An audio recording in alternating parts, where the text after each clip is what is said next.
Hello. Yeah, it's going. Okay. Well, what I think we're going to do is, like usually we cover in class the one that was furthest away in time, which is the first Latino section. So I think unless you have any questions about that section, which was just general, and you might. So why don't we start off that way, actually? If you have any questions about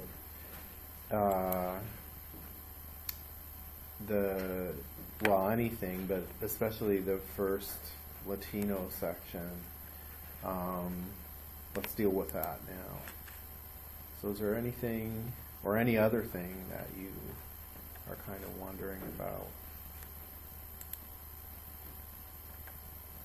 Okay, so that we're gonna, just so you know, we're gonna cover that unless something comes up in the class from 3 to 4, and I'll try to record that on Integrity too.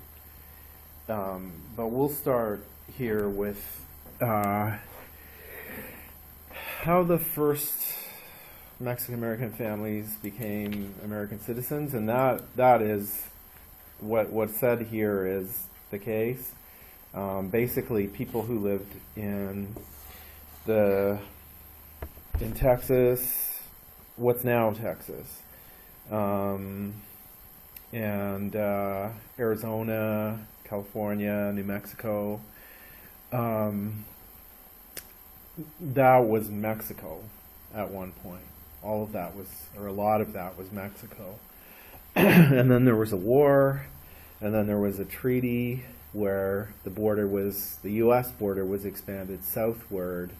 Mexico ceded, or Spain ceded territory to the U.S. But in exchange, the U.S. agreed that all of the people living there would be granted U.S. citizenship. So a lot of Latinos, especially from the Texas area, I met more than one person here like that, where their roots are in Texas. They're Latino, but they actually lived there when it was Mexico. And so that's what that point is talking about. Know how Mexican immigration rates and deportation activities are related to the economy. Well, what your text says, you can see this in the last recession too, when the economy, this person doesn't expand, but basically when and that's incorrect actually, so if you haven't done the wiki, you can edit this, because what it should say is when the economy is doing well, typically more people come, and when the economy is declining, people are deported more. Now that's a bit, and so you see that general pattern dating back to the 1920s and the Great Depression. And you saw that with the most recent recession too. What's interesting, though, it might be an exception to the rule because the economy is expanding now, but people are still, pretty anti-immigration, or at least that, especially in the Republican Party, that's part of the debate. Based on past history, you would expect to see this change, like starting soon, but we'll see if that happens or not. But whether it happens or not, so it might be an exception to the rule, there's this general pattern that anytime the economy expands, there's more need typically for low-skill work that people in the U.S. are often unwilling to do. And when the economy contracts, then people are deported, and then there's a crackdown. And that is like when the economy went south in 2008 or 2009, that is when the crackdown started again. But the interesting thing is it hasn't, at least so far, it hasn't slowed down, which typically you would expect to see. Anyway, what you need to know is when it's doing well, deportation rates are lower, not higher. When the economy is not doing so well, then deportation rates are higher. Know what type of Mexican tends to immigrate to the USA and why? This is more or less correct. What I say in class is that, there are highly educated people in Mexico, but typically there's an overrepresentation of poorly educated people that come to the U.S. If you're a lawyer or an architect or you're in an accounting firm, in other words, you're highly educated, you have a good job, typically you don't migrate to the U.S., although you might. Often people like that end up in Hong Kong or UK. And more generally, not just with respect to Mexico, there's this pattern where wealthy people travel long distances on average. That doesn't mean all of them do. And people who are not so wealthy travel shorter distances. So you're seeing that in Europe now with Syrian people, where they are crossing into Turkey and then Turkey into the rest of Europe. They're not coming to the U.S. If they do, it will only be because the U.S. And who knows if that will happen, but actually passes kind of humanitarian laws to take some people in. But those people tend to be not well off, and they go close by. So the type of person that comes to the U.S. tends to be less educated and not well off because it is a country that's close by, and poor people and less educated people with not as many skills tend to move. They don't have the same resources. They tend to move shorter distances. You had quizzes, I think more than one. If somebody's an immigrant and they're a lawyer, they're probably in the UK. If they're with Mexican background, or in France or in Hong Kong, they're probably not in the US. Okay. Know the points made about machismo and marianismo. Basically, as it says here, these are gendered roles where both gendered roles are the idea is it's to help the family do better. So it's not just a thing you do without that in mind. It's like, I'm doing this to help my family out. And that's what this last thing says here. Now, it's true that males are supposed to be aggressive anyway and assertive in their dealings with the outside world, and as a protector, as a provider. And Marianismo, it does come from the Virgin Mary, so there's this idea of sexual purity that goes along with it, but more generally, it's helping out with domestic activities related to the household.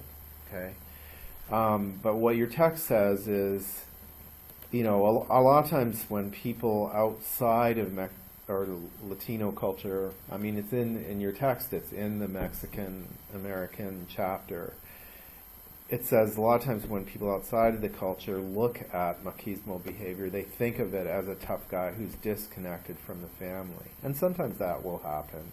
But the idea is, on average, he's doing that to help the family out. And he's supposed to think about what's best for his family. Obviously it doesn't always happen, but that's the idea, and typically that's what happens. Okay, know the points about fertility rates, divorce rates, and single female family rates for the three groups. So I'm just going to open a PowerPoint for that. So I think I have it, like if you go, do you know where the PowerPoints are? Or not, on the course website? Okay, so Let's open another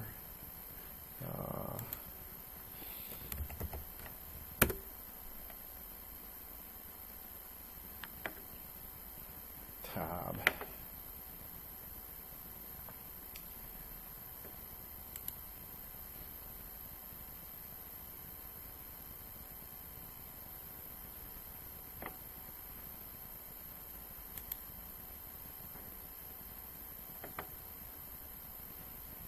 Right here, see PowerPoint slides and links. If you go there, now I think I moved it down so that the Asian section is at the top because that's the last one we dealt with. But if you go down to either 9, I think it's 11, and then you look at any of the families, somewhere in the PowerPoint, you're going to see this graph. I'm just going to open the PowerPoint so it displays correctly, because I don't think it does on Google. Oops, I did it wrong.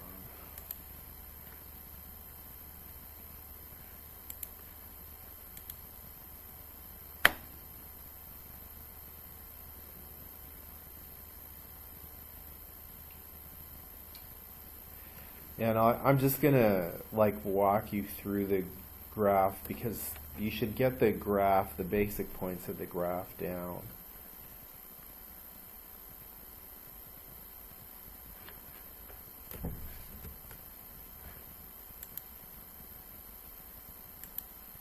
What's happening?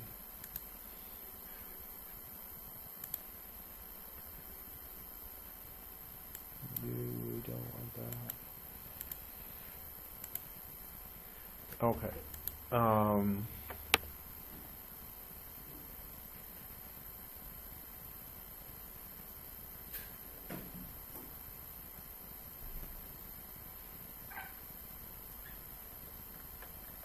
Well, that's right here. And one very simple thing to remember. Now, I think the way this displays on there is different than. Okay, so you can't see my cursor on this, I think. No, you can't. I wonder if I could.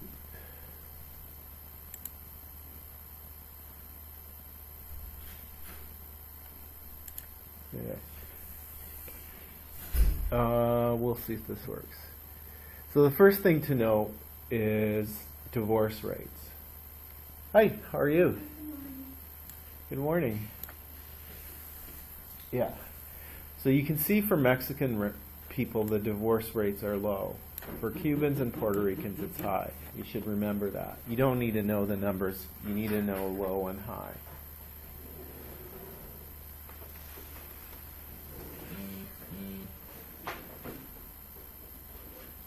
So you need to know that. Then the other thing to know is fertility rates. That's how many people are born per year per 1,000 people. You can see that it's high for Puerto Ricans and Mexicans, but not Cubans. So for Mexican Cubans, there's this opposite pattern that can help you remember it.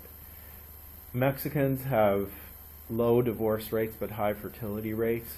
Cubans have high divorce rates but low fertility rates. And then for Puerto Ricans, it's just high on both. So that, if you do it that way, it's fairly easy to remember. And it's only Puerto Ricans who have high divorce rates and high fertility rates. And those are that's the only group that has high rates of single female families. Okay? The other groups have low rates of single female families. And so that's something to remember about divorce rates, fertility rates, and single female families. Okay? Mexicans, low divorce rates. Cubans, low fertility rates. High on everything else for all the other groups. except that then the high for Puerto Ricans, because they have high on both, they're the only group that has high rates of single female families. Okay.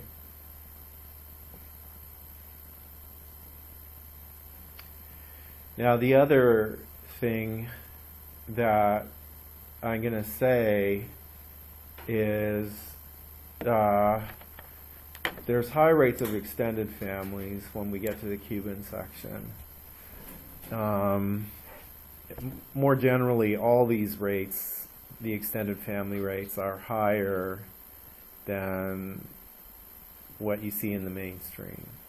So we'll talk about that, but that's the only other thing really from the graph.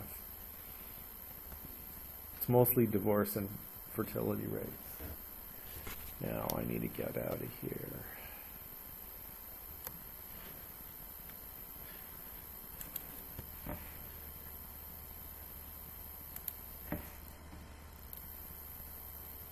Okay. So are there any questions about that? Do you have it? So Cubans have low fertility or high? Cubans have low fertility rates. Like when we get to the Cuban section, we'll talk about why.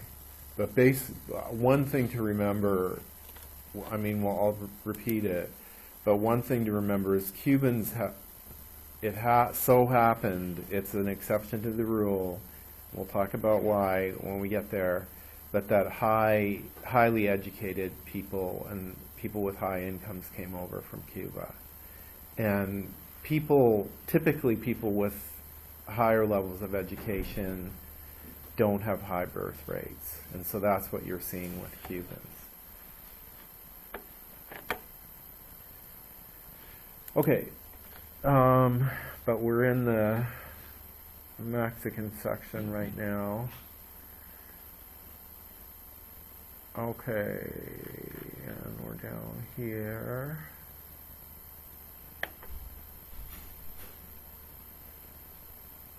Highest income rate, that's Cubans. So let me get the Cuban section open. Hi, how are you? Good. I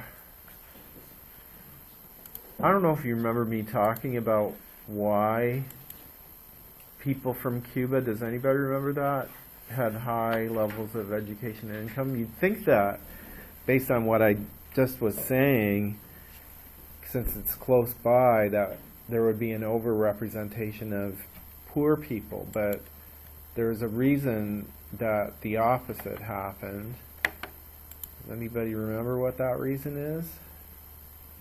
Why were highly educated Cubans coming over, starting in 1959? What happened in Cuba? Does anybody know that? In 1959.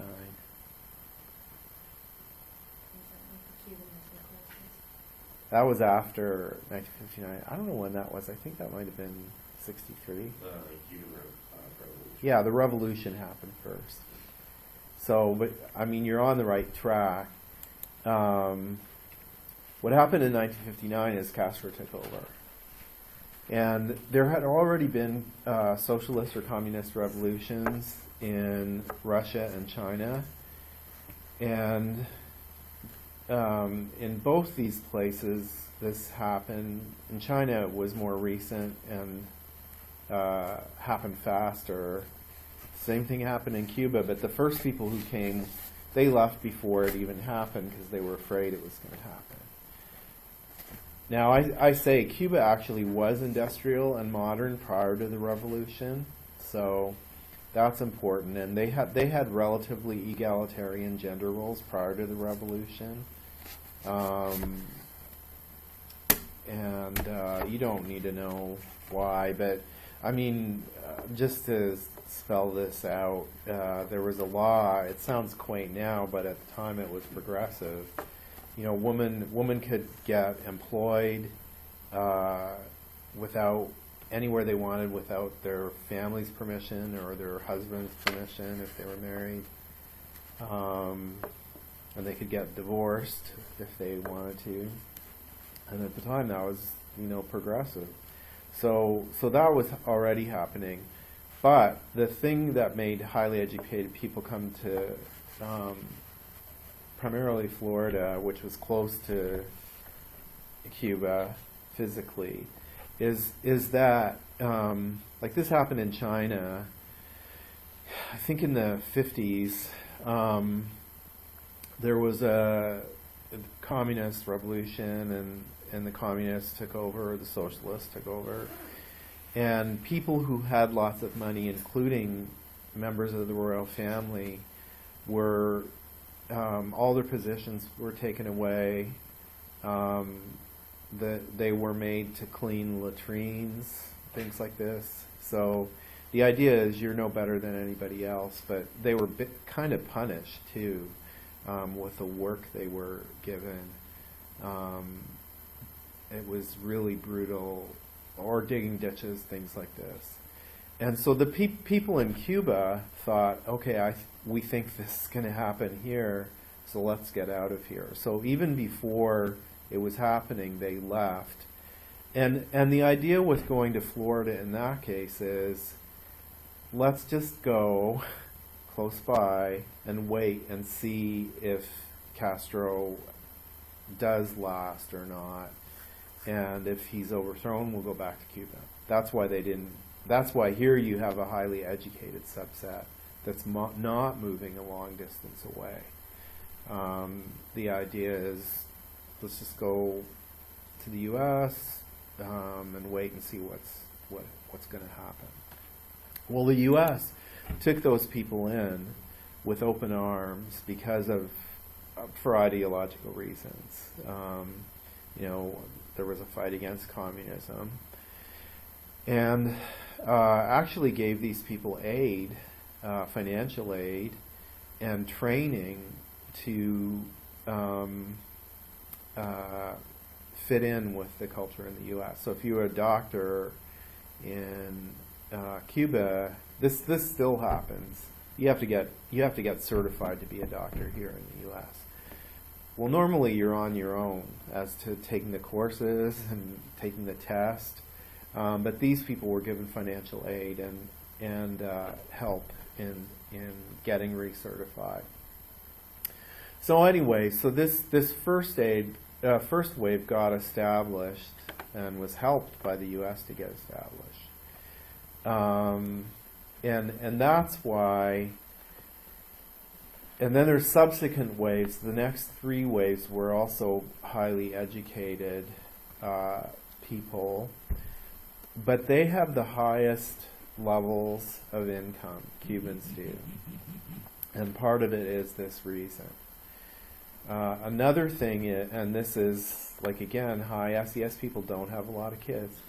And they do have more adults per family living in the household. So the ratio of money that's coming in to kids that are not working is higher, and so that's part of it too. Aside from them being able to get better jobs, there's more people working per household than the other groups, which have high fertility rates. And another thing is, I said gender relations are more egalitarian. Well, Cubans are more likely to have women. I mean, even in Mexican and Puerto Rican families, often women work out of necessity. But Cubans are more likely to have women working and bringing in fairly good money. So for all those reasons, you get this group. And primarily the reason is the pattern of immigration in the first place and the political events that led to that. You get this group making more money than the other two groups.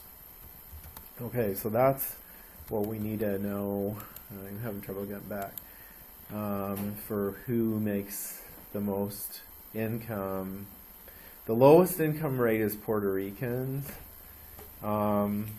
my explanation of that, which does not always apply to every single Puerto Rican, now we have two Puerto Rican professors.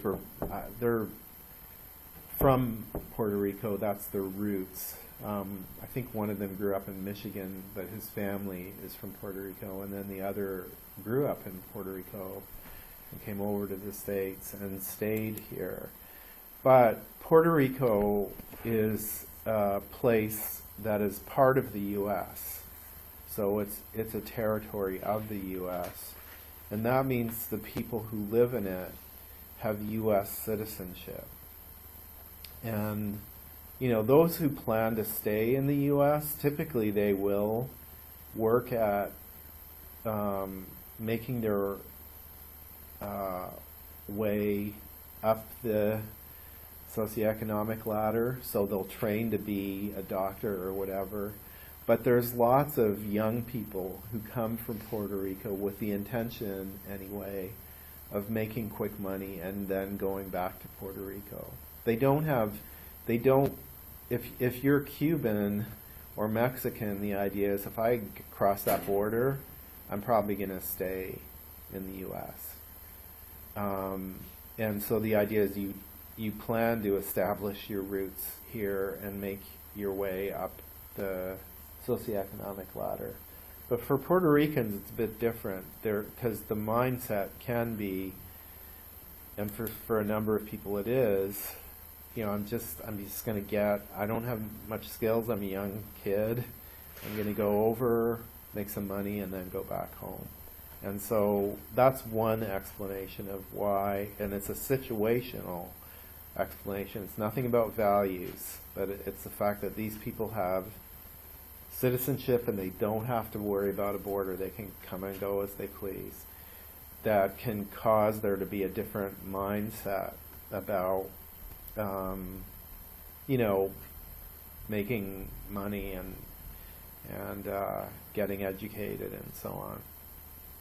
So anyway, they have, that's one explanation of the lowest income rate, but what you need to know for the test just is, whatever the explanation is that they have a lower income rate. And I don't know if you might need to know it's because it's not like everybody's like this, but there's more of a likelihood of people saying, I'm just going to get quick money at a low-paying job and then go back to Puerto Rico.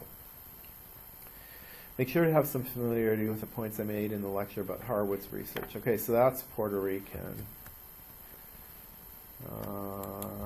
Back here.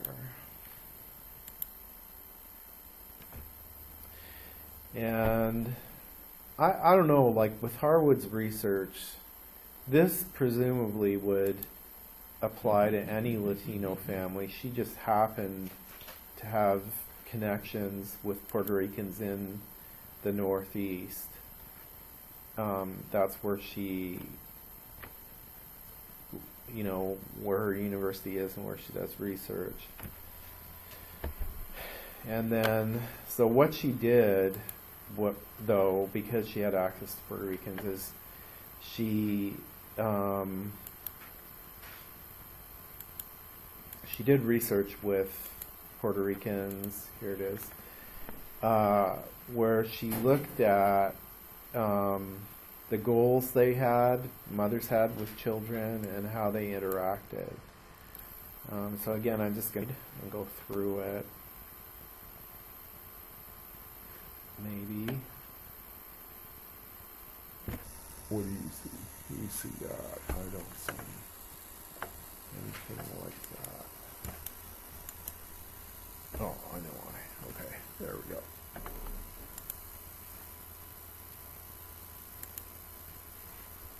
Okay.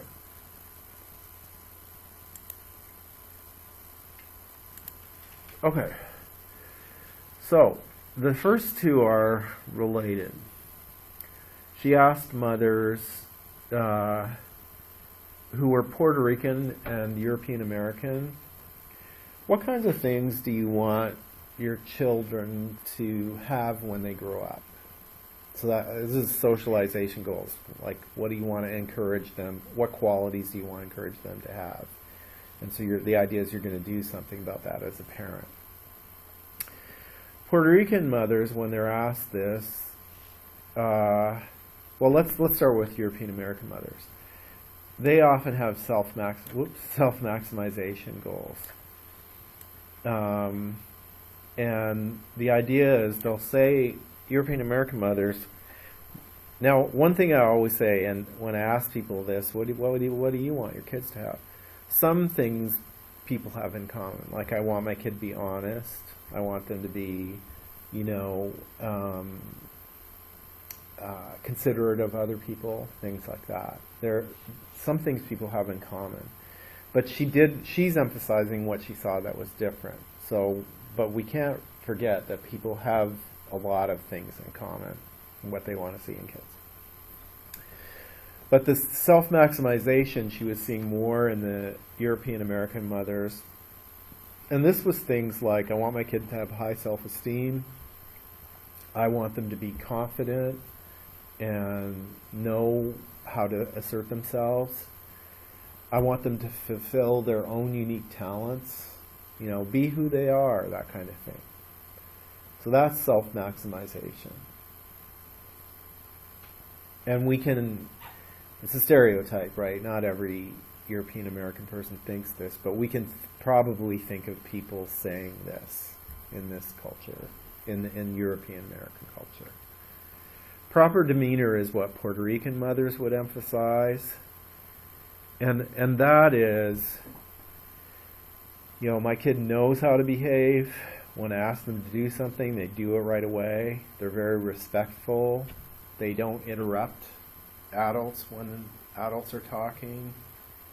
So in other words, behaving properly. And like part of it, Harwood says, is, kids, presumably it's kids who know better and are, once they get over the age of 7 where they're expected to do this. But the idea is they've got to fit in with the group, and they've got to learn how to respect their elders. That's part of fitting in with the group typically. Demeanor means behavior. So how you carry yourself. So they're learning how to behave with respect to the larger group and be polite and quiet.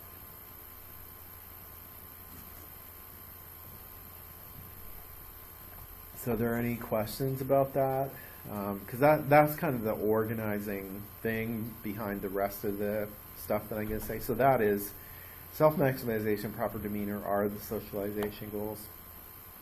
Interactions with children, well, that's different, but it's related to these ideas. So in interactions, these were with young toddlers.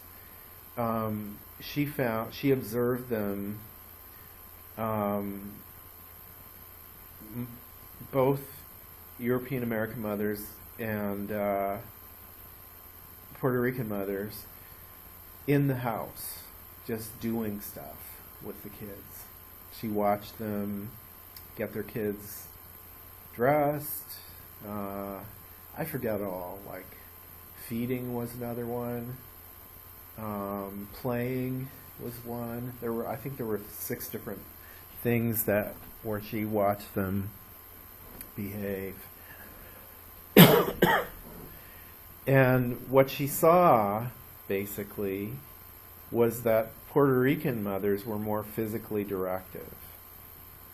So, the stereotypical example that I give, and it's not like every mother does one thing or the other thing, but the stereotypical example is, during play, the mothers, now these are very young kids, if they're painting and their child's sitting there with a paintbrush, they'll sit right behind their child. The child will be holding the paintbrush, but they'll actually hold the child's arm, dip the arm in paint, and then start painting for the child. Okay? So that's physically directive, right? Feeding, they'll actually feed. I'm pretending I'm feeding you, but they'll actually feed the child for the child. European American mothers are more likely in the play situation to let kids mess around, or same thing with eating, let kids be messy, and maybe they don't always hit their face with the spoon, but the idea is let them do it themselves. So you're seeing Puerto Rican mothers be more physically directed. So that's what that means. But the other thing that she did with these young kids is she did the strange situation. She assessed attachment styles in them. She actually found, in a roundabout way, that mothers, Puerto Rican mothers who were physically directive, that was part of what predicted more secure attachment. So if you're doing this physically directive behavior, somehow, if you're Puerto Rican, your kid's more securely attached. European American mothers, if they were physically directive, and typically they weren't, but some were, they had kids who were more insecurely attached. They tended to be avoidantly attached. Why is this? Well, they didn't look at this in the study, but what they say might be happening is, if you're Puerto Rican, this is what you do. You're calm, you're kind, but you help your kid paint and stuff. But the emotional demeanor is calm and kind. And the other thing with attachment is you're more likely to be a parent who, if your kid's distressed, you take care of them. Okay? So you're doing what is expected in your culture, and you're actually a caring parent, is the basic idea. The idea is you're not, for European Americans, the idea is you're supposed to let kids do stuff for themselves more. Remember, these are young toddlers. It's different than the Native American section where it was somewhat older kids we were talking about. So these are kids who are like 1 or 2. And anyway, if you're European American, when you're doing this physically directive stuff, it's like you're probably impatient with your kids, and you're not the parent who's typically calm and kind and responsive when your kid's distressed. And so that's why your kid's insecurely attached. So the idea is, in Puerto Rico, it's what you do. Caring parents do this. But for European Americans, it's not what you do. And when you do it, typically you're not so caring and responsive. That's the idea. Okay, and then organization of social contacts. The basic idea here is Puerto Rican kids tend to see relatives a lot, and the people they visit with, it lasts over a lifetime.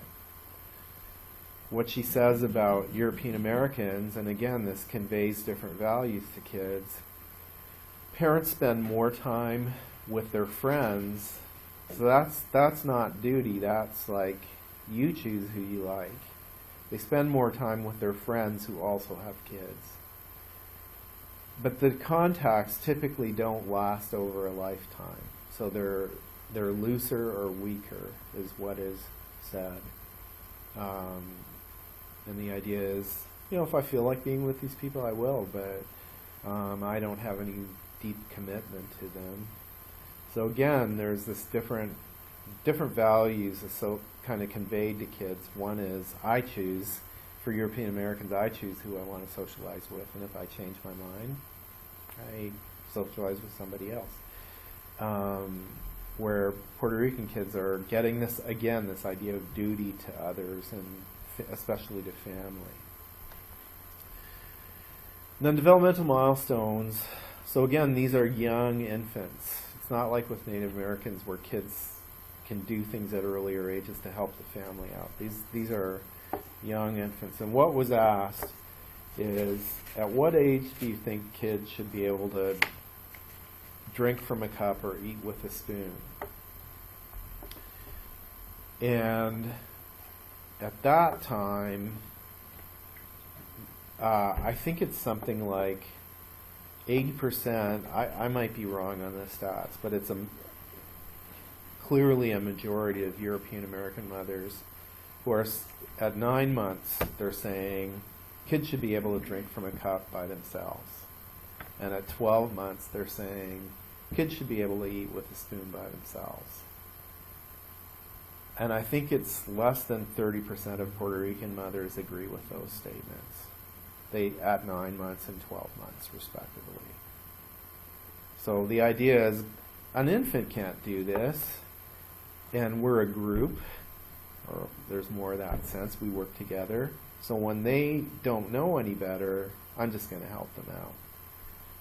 But for European American mothers, the idea is, well, I want my kid to, do stuff by themselves and be independent. And so at this young age, and maybe also I don't want to help my kid out.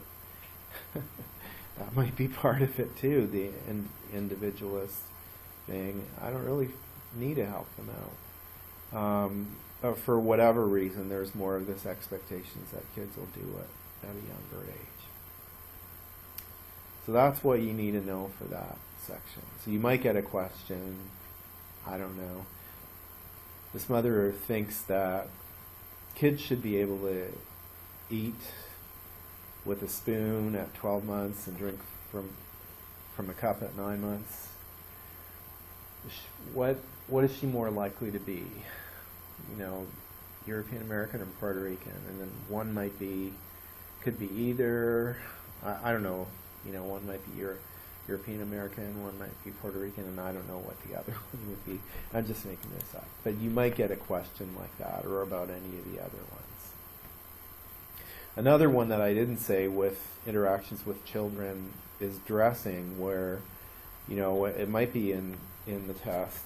A mother, I'll just ask you this, gives her kid 2 outfits and says, which one do you want to put on? Is that mother more likely to be Puerto Rican or European American? Yeah, European American. So it might be something like that. So it could be anything like that. You're gonna get something based on this, and it's going to be a question like that, or 2. I don't really know. But there'll be at least one for sure like that, where it just describes something and it's like, who is this mother likely to be? Okay, now.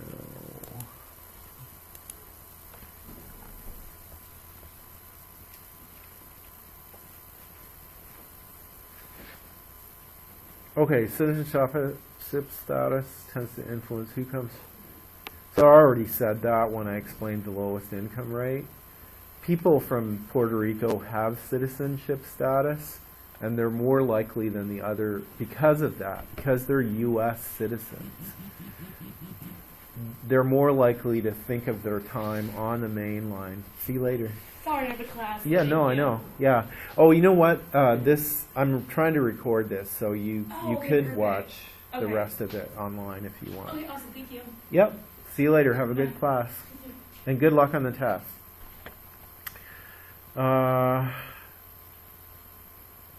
Yeah, so they're more likely to think of their time as not being permanent. And Puerto Rican, yeah. I mean, there are people who come from Puerto Rico where they plan to stay on the mainland. But because you can come and go, on average, there's more people than from Mexico or Cuba where they see their time as being not permanent. Now, I didn't see, somewhere there should be a question about the waves of Cubans, and we didn't do that. And you should know that. So why am I not seeing it?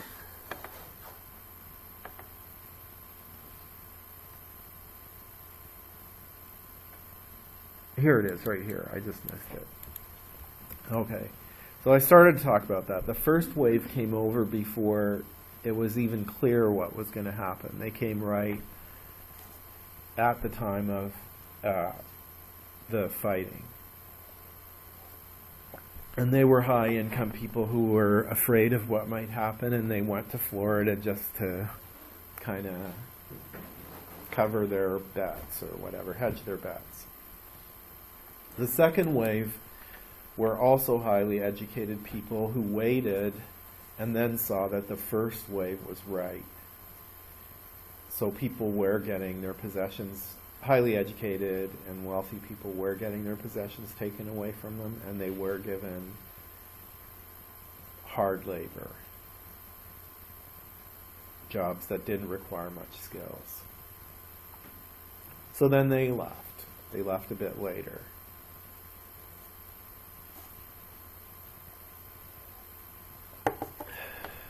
Then what happened, and this is because of the law, I talked more about this in the Asian section.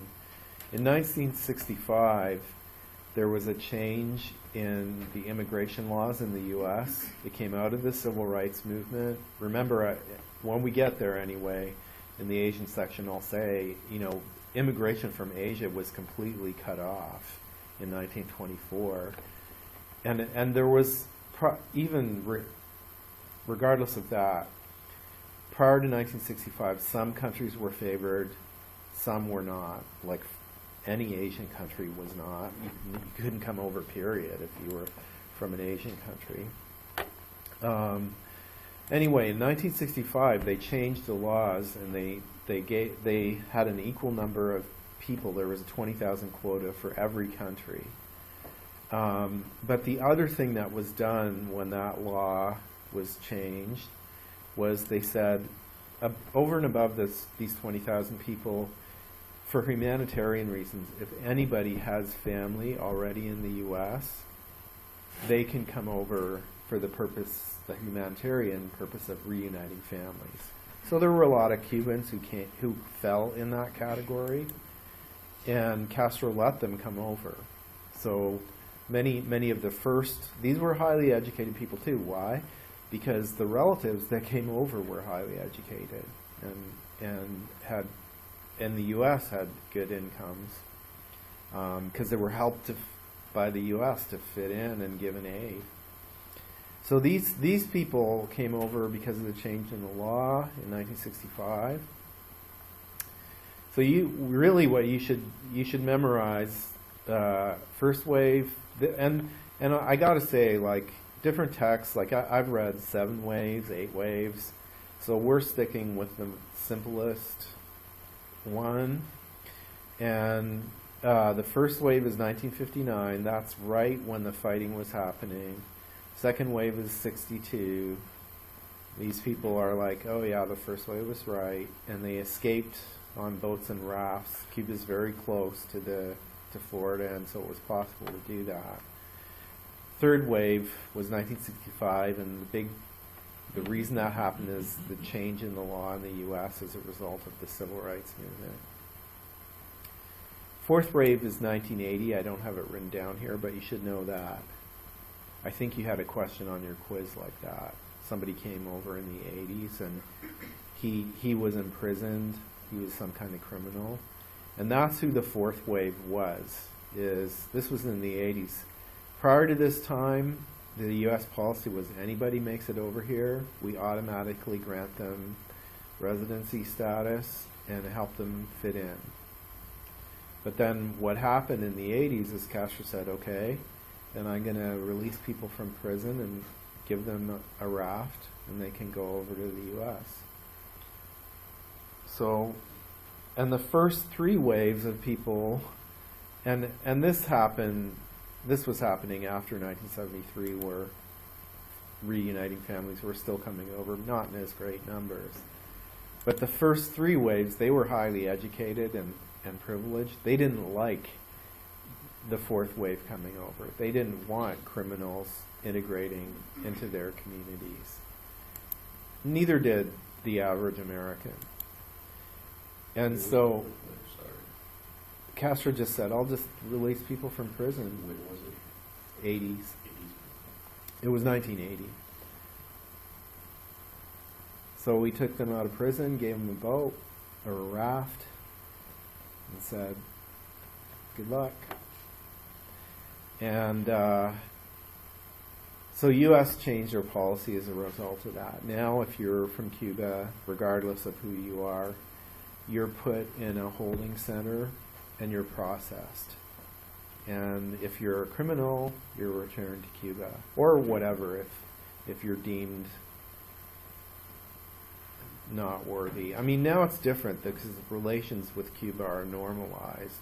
That just happened this year. Well, but still this happens. Still that policy is in place if somebody makes it from Cuba. Actually, I don't know if the laws haven't changed, so this is still in place, but you would expect that if relations are normalized, at some point they'll be returned to Cuba, period. But right now, as they're put in holding, I mean, this is true for other people too. Like if you make it here from some other country and you say you're a refugee, you are put in a holding area. So these are big areas, and people can live in them for years getting processed.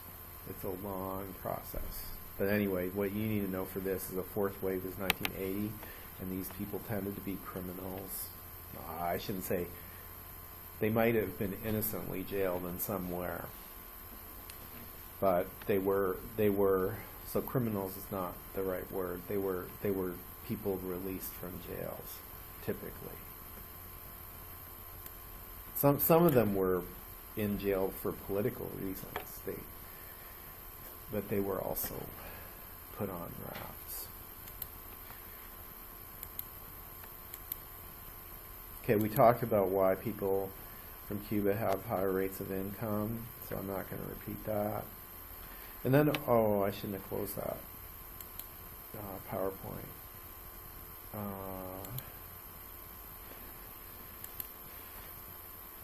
What about the gender ratio and age of people? That's the last thing on this slide. This one, I think I'll just look at it on the website.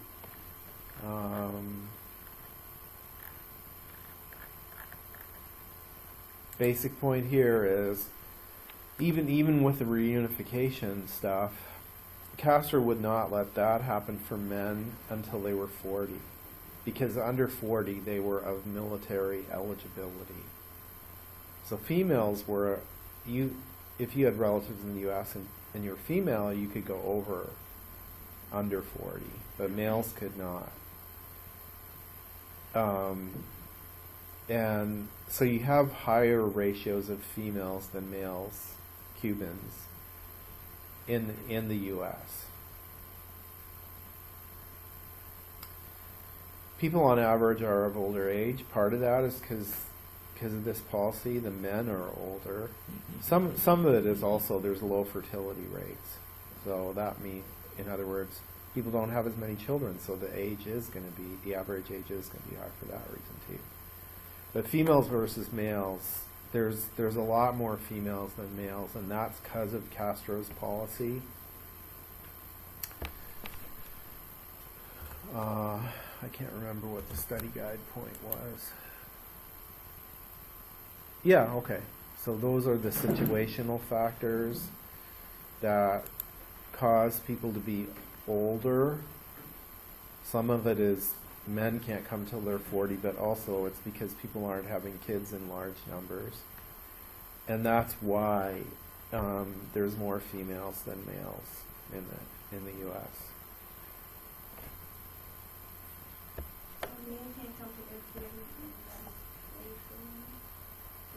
Well, they can come whenever, yeah. It's because men have military duties and women don't. I mean, they would have to be of adult age to come of their own will, but you could have a situation where it's a mother and some children who are coming over. Okay, now we're getting to Asian Americans.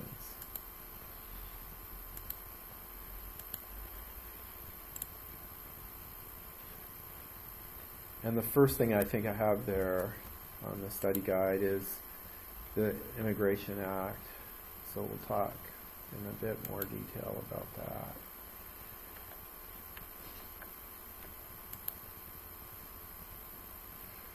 That's not how I have it on the organized. That's not the first point on this, but so what have I said already? The 1965. So there basically, immigration was cut off in 1924 to Japanese and Chinese families, any Chinese families of Asian origin. The view of people in the early 1900s and late 1800s was very negative of if you were Asian.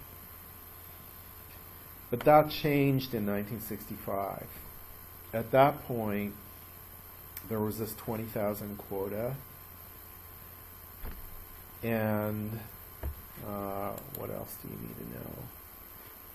Well, the other thing that I haven't said about the Immigration Act.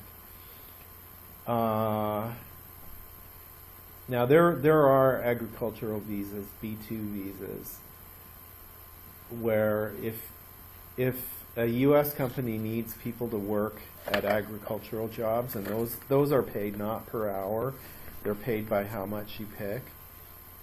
You could, if you can't find people from the U.S. who are interested to do that, you can get people from other countries to come in.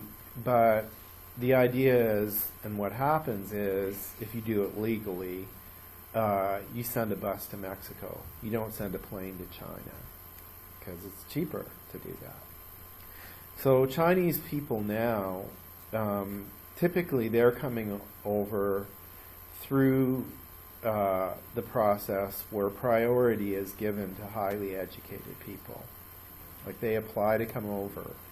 And I'm not going to go through the different categories, and I didn't in class, but I did mention, the highest priority is given to eminent, I forget what it is, scholars and stuff. And it even said, like if you win a major prize, and it even says, for example, the Nobel Prize, we allow you in. It's that simple.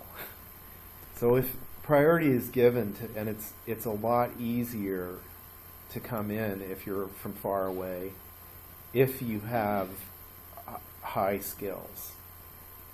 If you have low skills, it's a lot more work. Unless if you have low skills and you have family living in the U.S., then you're allowed to come over. I don't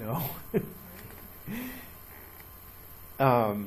Then you're allowed to come over because you got family living here. And there's that provision in the Immigration Act for humanitarian reasons. So, but Asia's far away, and so you tend to have, sometimes you'll hear of cases, I don't know if any of you have, and it's been a while, but where a whole boatload of, just like you have trucks that where people are paid money to try to sneak people in from Mexico, you have boatloads of people coming from China where they just beach the boat somewhere in the U.S. That hasn't happened in a while. But sometimes that will happen, but typically it doesn't.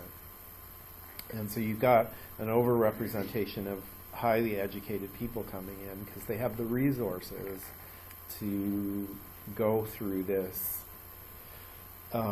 formal immigration policy. The other thing that's said here is the civil rights movement made it more easy for people with high skills who were visible minorities to get jobs once they were in the U.S. that were, highly skilled. Now I will say a bit later on, you still, like if you were an architect or a doctor or whatever in China, you still had to get re-accredited in the U.S. That means you have to pass a test, and typically you train once you're in the U.S.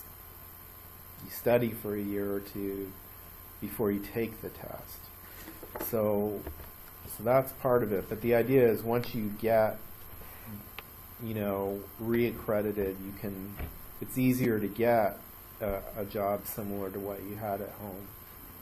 And so that's why today people from China or Japan or other Asian countries, but those are the countries we're focusing on, tend to be highly educated and have good jobs. It's not like every Asian person is like that. There's lots of peasants in China still, but they're a subset of the population that tends not to come over here.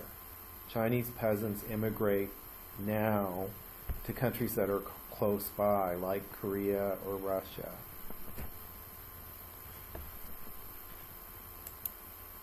So the type of person who tends to come over after 1965 is highly educated for these reasons. They have the resources to get to the country.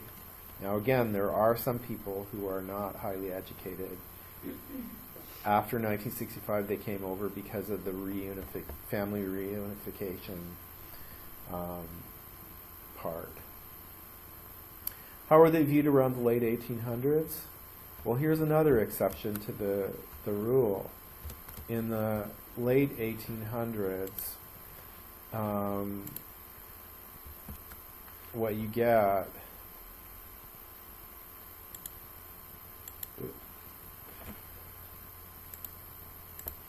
are what you got then. At that time, the West was expanding. There weren't lots of people in Mexico either, and like railroads were being built in the U.S. The other big thing was people were mining. The gold rush was happening, and the other big thing was that in Asia there was a recession. So in the U.S. there's this big expansion. In Asia there's a recession. So an exception to the rule, but people from Asia came to the U.S. in large numbers to work on these jobs in the mines and railroads. And those were low-skilled jobs, and the type of person that was coming over then was very different. And I gave you examples, like in the Chinese section, there was in the late 1800s, there was a law in California that denied voting rights to all, I can't remember what, but it was something, and then idiots and Chinese people. They were denied voting rights, and they were lumped with people who didn't have any mental skills. And that was the view of Chinese people that at the time, is that they have values that make them kind of depraved or whatever. So really it's because these immigration patterns got nothing to do with values, but it's a deficit perspective that sees this group not doing well. I mean, they're working at jobs that are really hard labor, and they're a subset of the population, but people in the U.S. don't know this, that it isn't very well educated. But then the deficit people say they're not doing well because they don't have good values. They don't have a strong work ethic, they're depraved, etc. Well, the flip side of that is now deficit people say, when people say discrimination, variant people say discrimination is a really important thing that affects families. Deficit people say, well, look at Asians. They're doing well, and they're a visible minority. So that proves that what we're saying is right. If you have good values or European American values, and you emphasize family togetherness and work ethic and whatever else, then you will succeed. So now back in the 1800s and early 1900s, Chinese people were thought of as morally depraved, and they had a deficit of mainstream values, and that's why they weren't doing so well. But now they're doing well, and the deficit explanation is that's because they have mainstream values. Does that make sense? Deficit view is if you're not doing well, it's because you don't have mainstream values. If you're doing well, it's because you do have mainstream values. But it doesn't. What it doesn't do is it doesn't look at situational factors that might influence families, and it kind of lumps everybody into it and considers them as one thing. So what you need to know for your test is, like in the late 1800s and early 1900s, there was a very negative view of Chinese and Japanese families, and then after the changes in the immigration law, suddenly the families were doing well, and then there was a very positive view of Asian people, i.e. the model minority. Okay. So that's kind of what's said in there by somebody. Okay, but then the variant people say, well, there's different types of Chinese families. It's not like everybody's successful. And they talk about 4 groups, and you should know those groups. Maybe I'll open this up.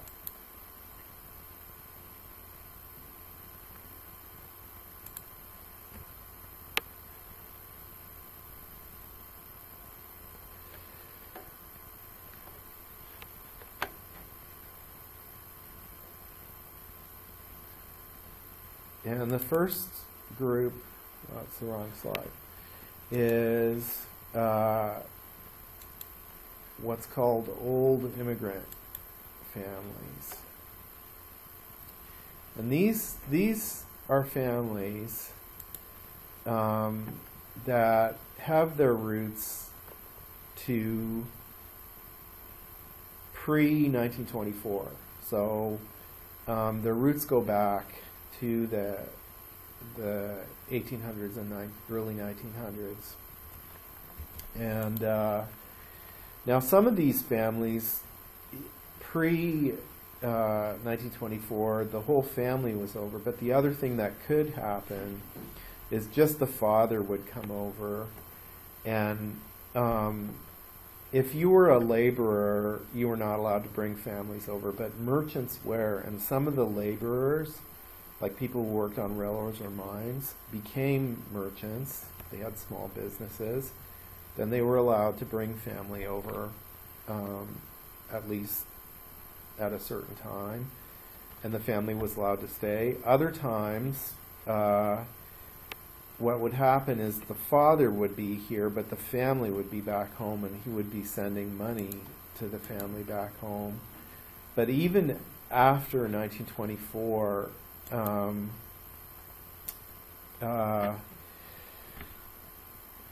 if the father wanted to go back home to China, he was allowed to have somebody in his place come to the U.S. to run the business. So often you would see sons coming over and the father going back home. But the business stayed here, and then whoever was running the business, once 1965 happened, they sent for their family to come over. So that's the old immigrant family. They have their roots back to the 1800s. Employment, typically they have small businesses where they work and live in the same place. So things I talked about are like restaurants. Stereotype is, well, they're all stereotypes. Laundry services, import-export businesses, anything like this. But often it would be a house where there would be a store on the bottom and they would live up top, or something like that. That affected gender roles, and this is variant stuff we're talking about. Variance said there's not, everybody's not the same. So it emphasizes variation within the larger group, but it also emphasizes situational factors, which is what's happening here. When people live and work in the same place, these are people who are very traditional, where men tended to provide for the family and be protectors. and women focus on child rearing. But when everybody was living and working in the same place, then gender roles became more flexible. It's like you could both work, and it was helpful to have that happen. You could both work at the business, and because your kids were around, you could both be involved in childcare. Not only that, I mean, but older kids could help out with the business too. And so gender roles, because of this situational thing where people were living and working in the same place, became more egalitarian and more flexible, with both people doing both types of things. What's said in your text about parent-child relations is, everybody was living and working in close quarters, and kids were taught to kind of like Harwood, behave properly for the purpose of just getting along and keeping things functioning well. And part of this is that there's a business being run here. So kids are not, they're expected to kind of not express everything they're thinking and behaving and get along for the greater good of the family. Language skills, what I said about this, like we talked about language brokering in the Latino section, but for this group, often parents would not have as good language skills as kids, and language brokering would happen a lot in this group, where the kids would have good English skills. They tended to live in Chinatowns and urban areas. And the family structure for all of the families I'm talking about, often was extended for this group, but it really depends if relatives were with the family or not. Sometimes they were, sometimes they weren't. But if, say grandparents lived in the U.S. and not back in China, they usually would be living with the family in the house. So that's old immigrant. Then there's professional immigrant. These are people who came to the U.S. after 1965, and they tend to be highly educated. I don't know how well you can see that. But, they're westernized. They live in urban areas in China. Usually the kids in these urban areas are taught English. They watch English TV shows. Usually even the parents have good English skills. I mean, they're also, if you're working at especially as a PhD or a whatever grad student, you're reading a lot of English journals and you're expected to be able to do that. So they have, if I get to their characteristics, they come from urban areas in China that are highly westernized. They're familiar with Western customs. They tend to have highly skilled jobs. That's why they're coming through this formal immigration policy. And I don't know where education is, but language skills and education, what I've already said, they tend to be highly educated and have good English skills. Gender roles tend to be more egalitarian. Often women and men both will, they'll meet in grad school or whatever. And so the idea is they're both working at getting employed. Parent-child relationship. Well, maybe it's less, I talked about families in Asia possibly being strict but kind. And often when people come to the U.S. at first, especially when it comes to doing stuff outside the home, parents are strict because they're worried about that, about their kids getting in trouble outside of the home.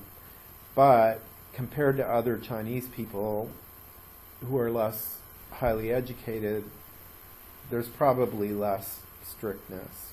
So it depends on, are you comparing these people to the average American or to other Chinese people? Family structure, same thing as before.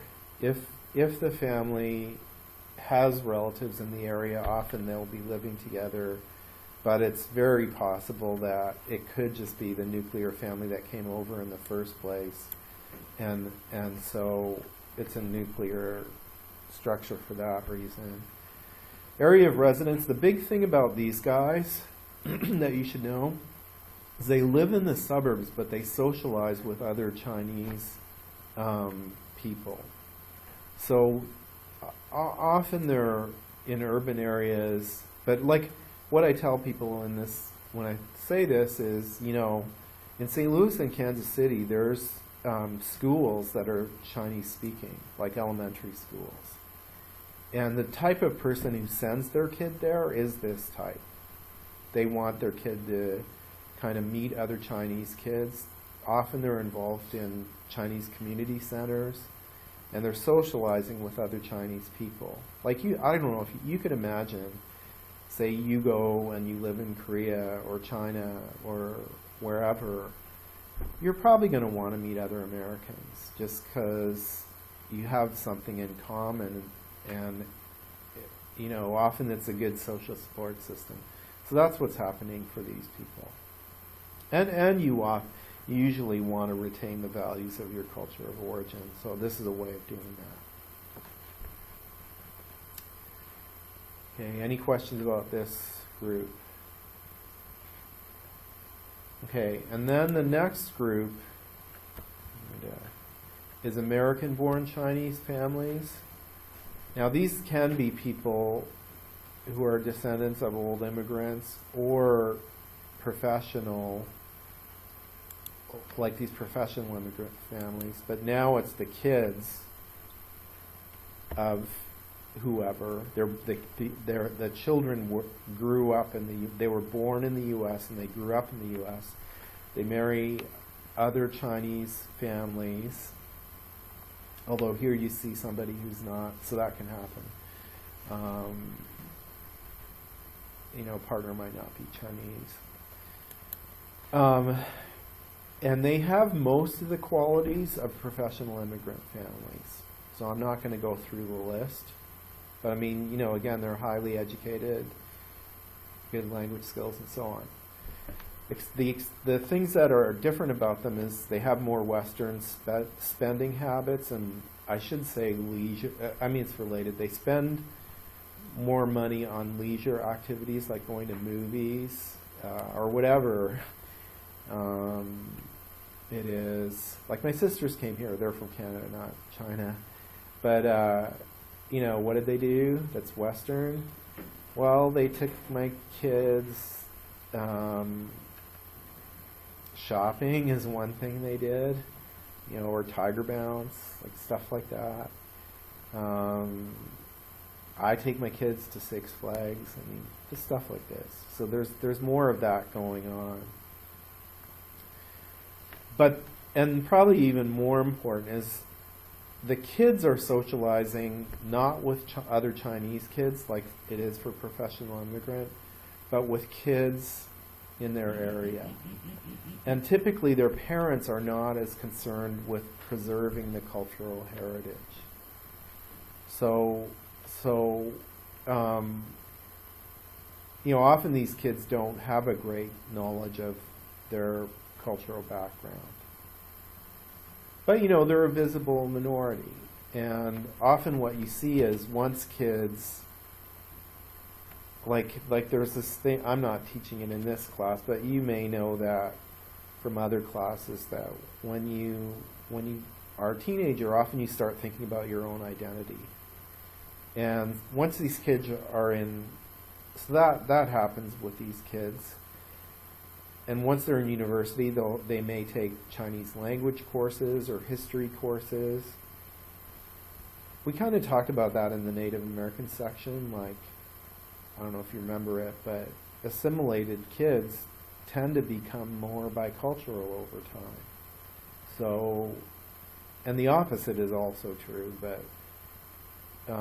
here the kids are definitely, you could say, less familiar with their culture of origin than the kids of professional immigrant families, but they get interested in their culture and they try to learn about it as they grow up. Then there's this last group. It's called new working class. There's two types of people that I talk about. One could be people that come out that don't have good job skills, but they're able to get over because of the, if you have family here, you can come.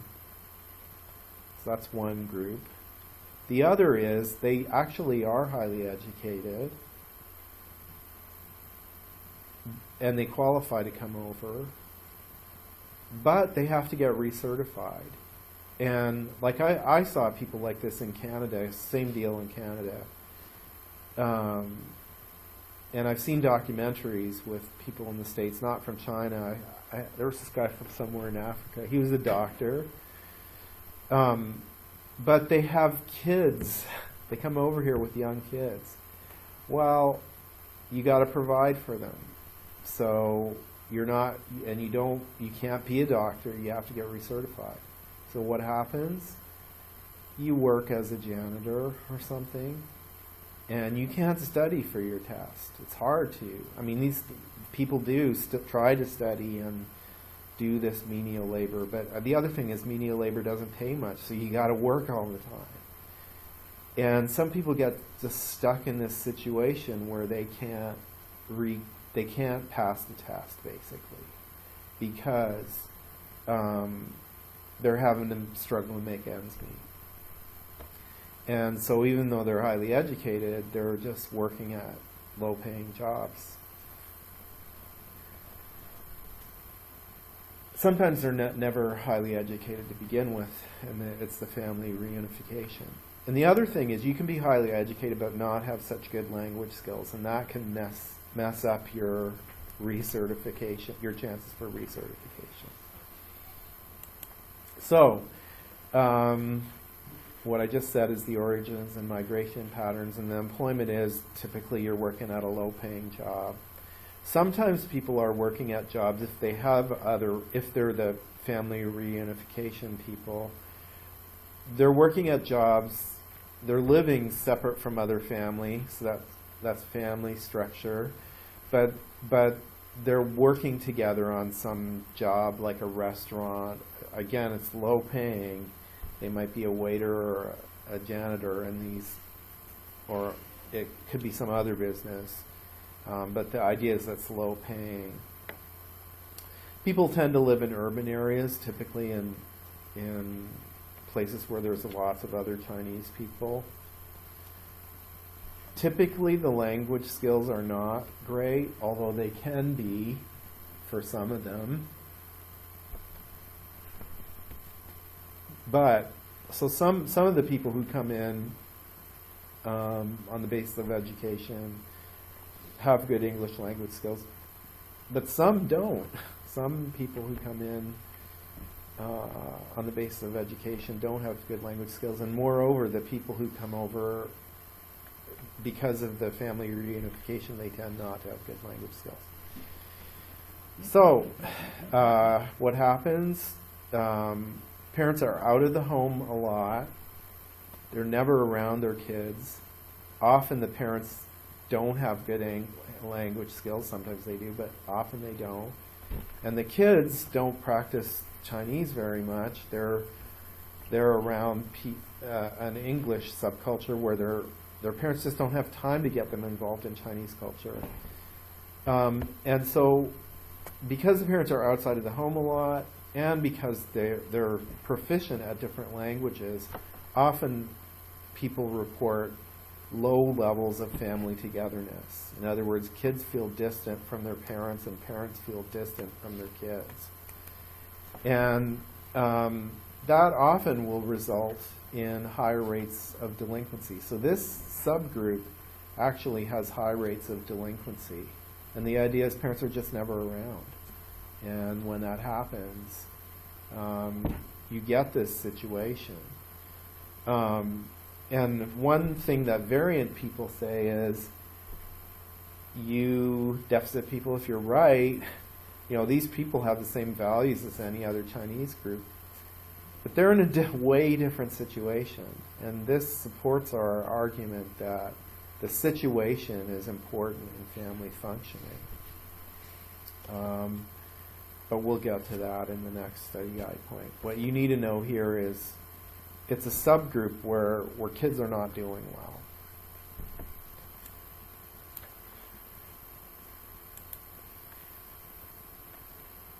Okay. So that's the 4 types. Know how the deficit and variant positions debate or relate to the ideas, what I should say, of Chinese and Japanese groups as the model minority. Okay, so the deficit people, the idea is they say, if discrimination is important, well, why are Chinese people successful, or Japanese people, because we'll see they're also successful. That's their argument. And they say, this supports our position. It's because they have values like the mainstream. Well, the variant people come along, and they say, actually, you're not right. And they say the following.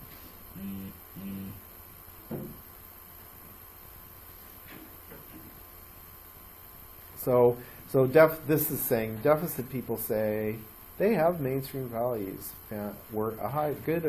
strong work ethic, low divorce rates, family togetherness, low delinquency, high education, etc. Therefore, we're right. And variant people say, well, first of all, it's not every Chinese person that's coming over. The people who are coming over are highly educated, typically. Not always, but typically.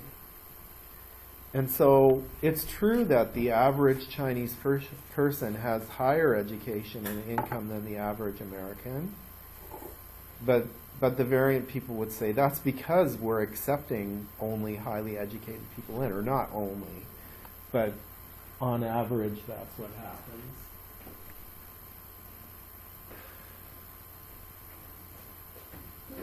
I don't know how to use this. Okay, forget it. I should use this bookmark. But what they say is you shouldn't compare. Okay, maybe I can use it. Let's hope it works. Thank you. Yeah, It's a smart board. Let's see if it'll rub off.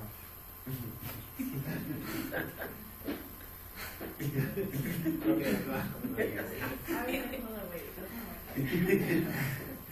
Never mind. But the basic idea is you shouldn't compare Chinese people that get over to just any American. Because these are people who usually have PhDs or master's degrees. And who you should compare them to is other Americans who have PhDs or master's degrees.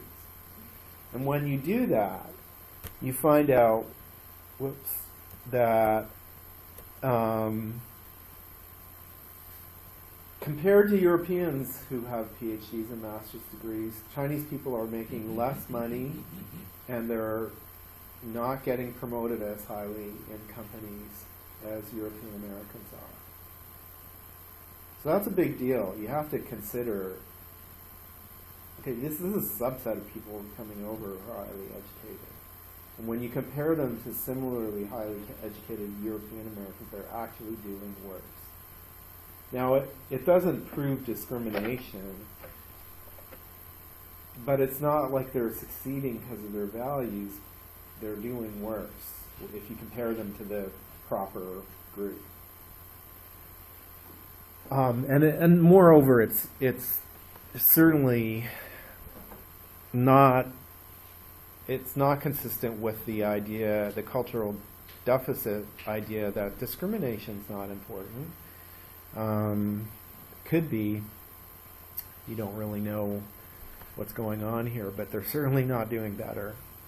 And so that's these 2 points. They're not advancing as high in their careers, and they're not earning as much money as similarly educated European Americans.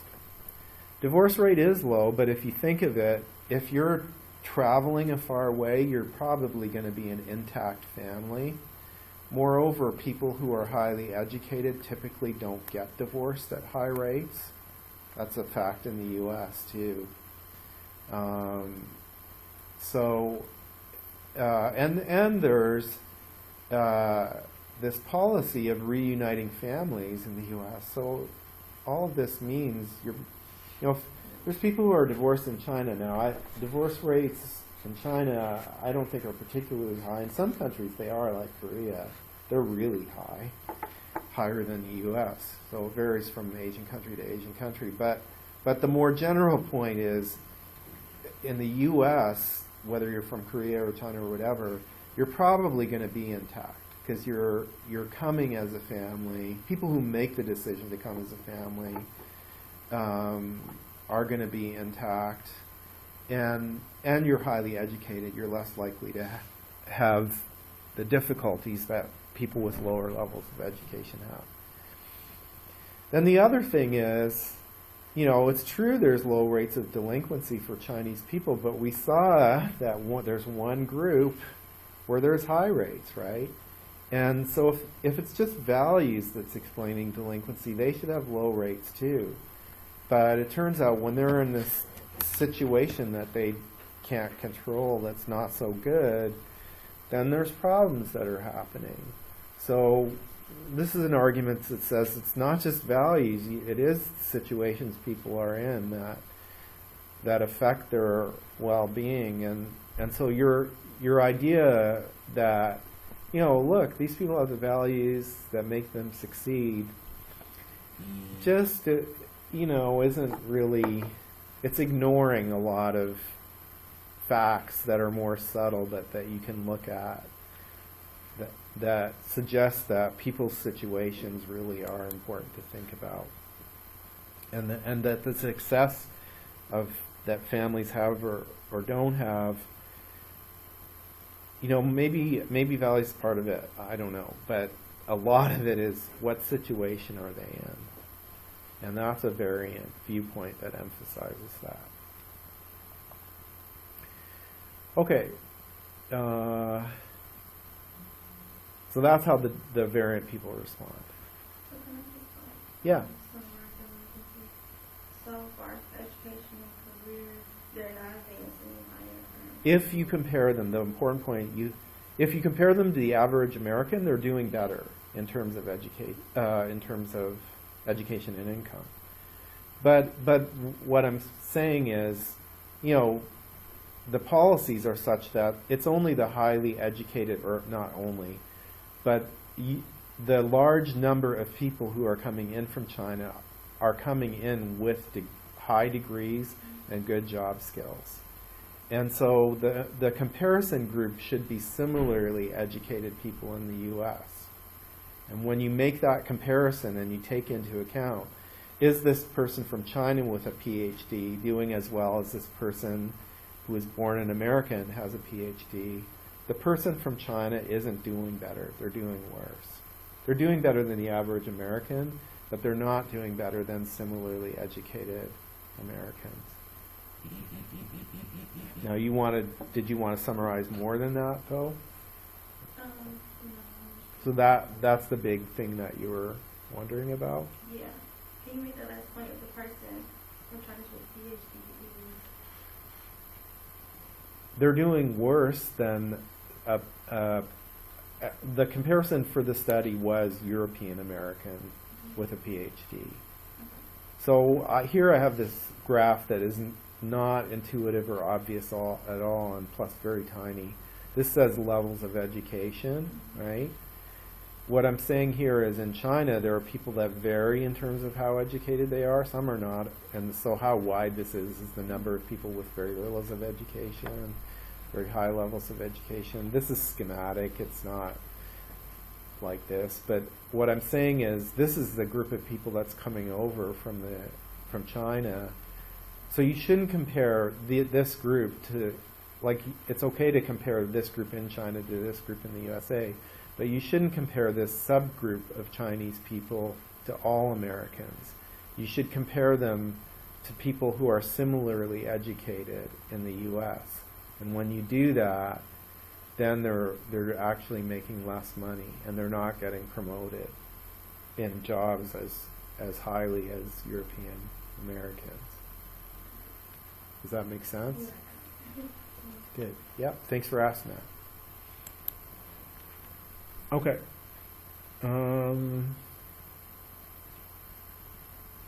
Japanese families before and after World War II.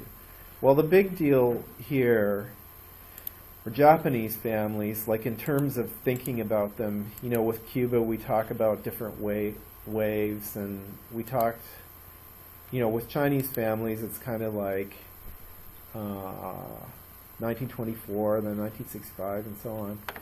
For Japan, the big division is pre and post World War II, and that's because it's true that the same laws applied and that immigration was cut off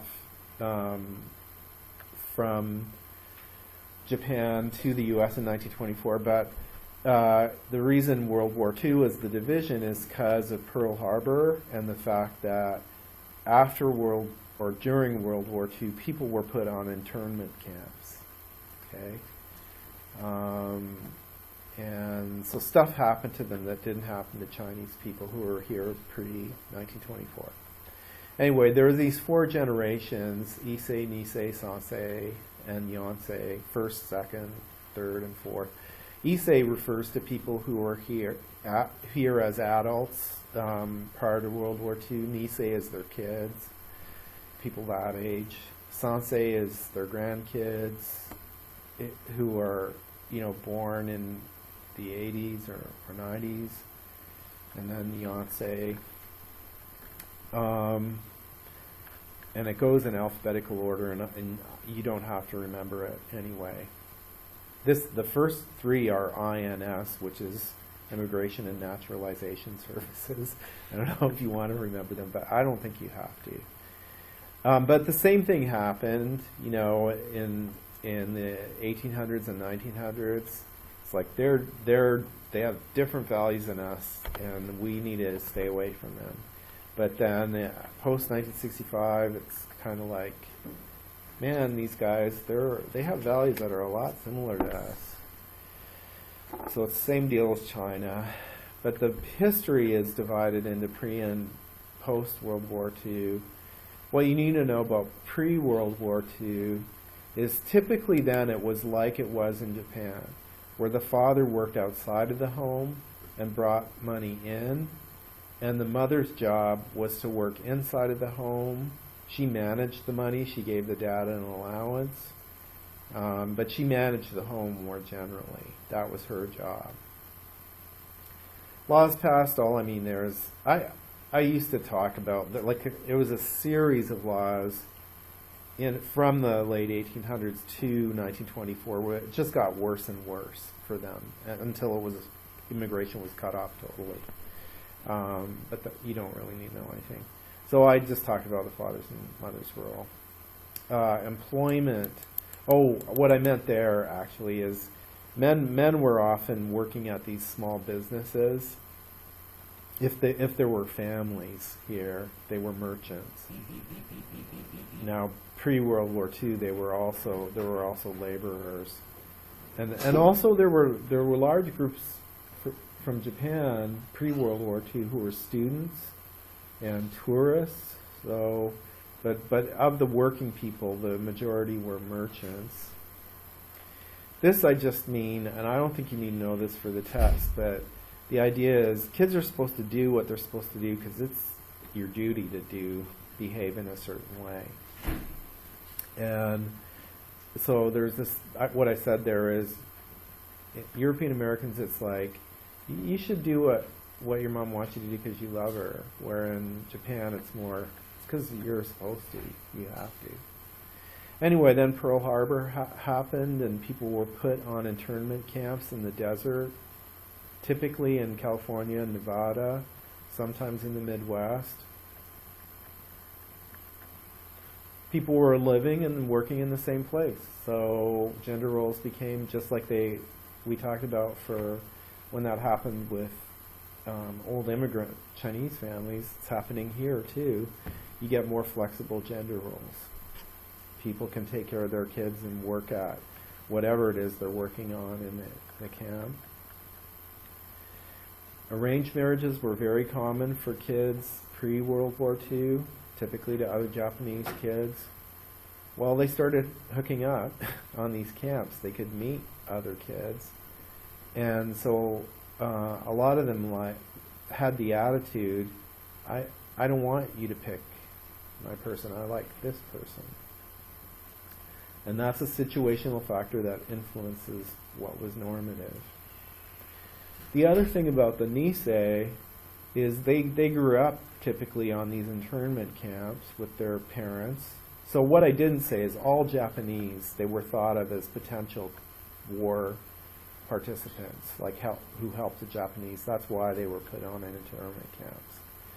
You know, typically they were just people trying to better their lives, but that's why they were put there, is because of, you know, it's a big event. We see this with 9/11 too. There's a lot of paranoia that happens right after. And so for these people, they were put on the camps. But what happened for the kids, they were not suspected as much. And when they turned 18, they were allowed to leave the camps. But they were not allowed to go back to the West Coast, which is where typically their families were. And so they were allowed to.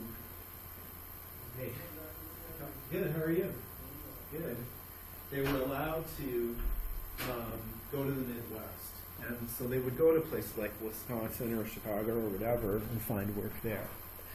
Then their parents, once internment was ended, went to the West Coast, and the family ties were weaker, partly because they just spent time apart, and partly because they were living so far apart. So it's a situational factor, again, that's influencing family life. Sensei unemployment. Well, now, so this is the next generation. Females have the highest rates of employment of any subculture that we'll be talking about. Generally, they're working at white-collar jobs. Generally, the gender roles are more egalitarian because females are bringing in a large income, and males help out domestically when that happens. And that's true generally. But generally, what you see is males don't do their fair share of the housework. They help out, but it's not 50-50. And that's also said of Japanese people, and you should know that. So males are helping out more, but not as much. They're not doing as much work as women. Rates of out-marriage. This is a small percentage of people who are Japanese origin, and usually they marry people who are not Japanese. Parent-child relations, you don't really need to know anything, so I'm not going to say anything. Fertility rates are low. Divorce rates, I think, are low for this group, but again, it's like highly educated people don't get divorced. And then the same thing, you know, especially Japanese people don't immigrate to the U.S. now in large numbers like they do from China. But there's higher rates of income than the average American. But again, if you control for education, you don't see that. And so these people now are thought of as the model minority too. But the same things we already argued with Chinese families apply to Japanese families too. And then, do you have any questions about that? Okay. So the next points are all about the fifth video. Know how kids might behave in schools in the USA and why and what to do. Understand specifics of what parents do when interacting with teachers. Know how to improve communication with parents. And this is not a study guide point. That's a point that somebody else made. Okay, so that's all the last video.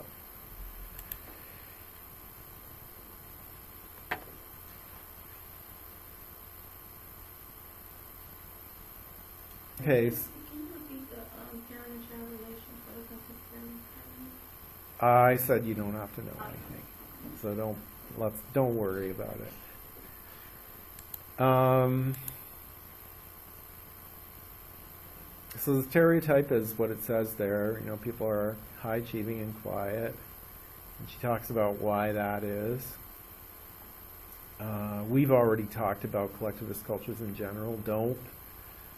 It's an immature to express yourself and assert yourself. Fit in. That's what mature behavior is. So you're kind of seeing that here. Also for parents, teachers have a really high status. Like, you're like, I don't know what, here a surgeon has a high status. Well, teacher has a status like that in many Asian cultures. And so parents often will feel, like we've seen this in collectivist cultures, there's also this idea of defer to authority. Don't ask questions of superiors, give them respect. And so the idea is, if you're in a parent-teacher conference or something, do you have any questions? No. You know, do you have are there any issues or problems you have? No. Well, some of it might be because you're supposed to do that. And then there's also this other reason of not speaking up for your kid because you might be shy about your English skills. So what do? The first thing is with kids, use teaching tactics that take into account cultural tendencies. So if kids don't speak up in class very much, try to establish a relationship with them where they feel trusted. You know, if you're asking questions, ask the Chinese or Japanese or whatever Asian kid specifically. Do it in a warm tone that's nurturing, but that's going to create a situation where they're more able to speak up. You might have small group work where kids would feel more able to communicate it, especially if the group was consistent over time and relationships were established. So that's what she means. Noriko Porter is the one who wrote this. That's what she means there. Then with teachers, again, the idea is establish a relationship. So visit them at home.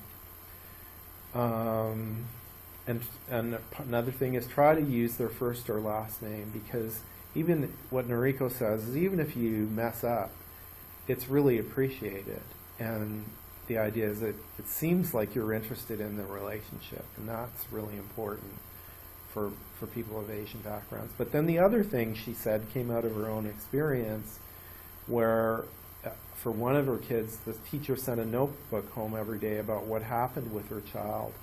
And what was nice about that, she said, is, she says, I didn't have good English skills, but with a notebook, I could sit down and figure it out, what the thing meant. I didn't have to respond right away.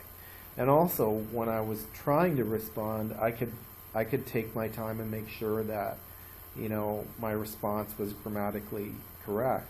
So it's a comfortable way of communicating where you can establish a relationship and you don't feel embarrassed about it, because it is this way of communicating that it's not time sensitive. You don't have to think so fast and get it right. So those are all, I don't know what the study guide says, but that should cover it. Improving communication with teachers and parents. Notebook, visit them at home, use their names. How to encourage kids, it's like we talked about that. And it looks like people, this point here anyway, it's not just pick them out and call them by name, but try to establish a relationship and try to be nurturant in your tone of voice, things like that. Any questions about that? High five, we're done.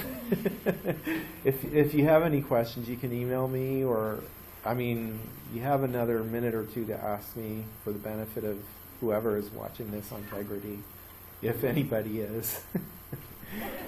Hi, whoever is watching this on Tegrity. I'm really sorry that you're doing this. Okay, so we'll stop there.